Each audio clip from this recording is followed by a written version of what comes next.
డబ్బులు ఎవరికి ఊరికే రావండి, నిజమేనండి. అది చాలా కరెక్ట్. డబ్బులు 50 రూపాయలకి ఒక 2-3 బీరకాయలండి. మా వారిని కొంచెం పనికి సాయం చేయండి.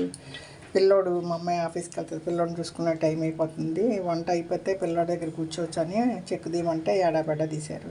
మనం ఎంత కూరుకుంటామండి. ఇదిగో బీరకాయ తొక్కలండి, టమాటాలు, గుప్పుడు పచ్చిమిరకాయలు, ఫ్రిడ్జ్లో మూలన ఉన్న 3-4 వంకాయలు. ఈ వంకాయలు కట్ చేస్తానులేండి, మీకు చూపించడానికి ఊరికే టైం అయిపోతుంది కదా.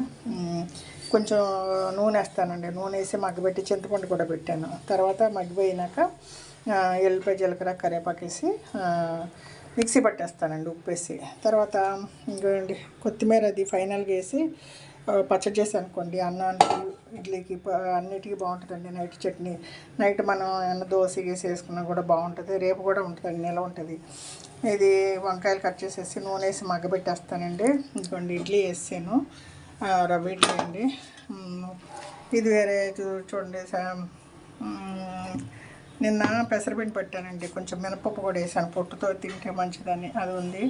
ఆ దోశ పిండి ఉందండి. ఈ పచ్చడి చేస్తే టిఫిన్ పని అయిపోద్దండి. ఇగో బీరకాయలు కోసి పెట్టారు మా వారు. అది బీరకాయలని ఉల్లిపాయ పచ్చిమిరకాయ వేగినాక బీరకాయలు వేసి ఉప్పు పసుపు వేసి లో ఫ్లేమ్లో పెట్టి కారం వేసేస్తానండి. ములక్కాయలు ఉన్నాయి, పులుసు పెట్టేస్తే అన్నం గడి పెడితే పని అయిపోతుందండి. పొద్దుగుకులు మాకు పిల్లోడి పని. వెస్ట్ గోదావరి అమ్మమ్మ వంటల వీడియో అండి. డబ్బులు ఎవరికి ఊరికే రావండి. ఏదో 2-3 ఉన్నాయి, అన్నీ కలిసి ఒక కూర చేసుకుంటే అన్నిటికీ ఆదరగా ఉంటుందండి.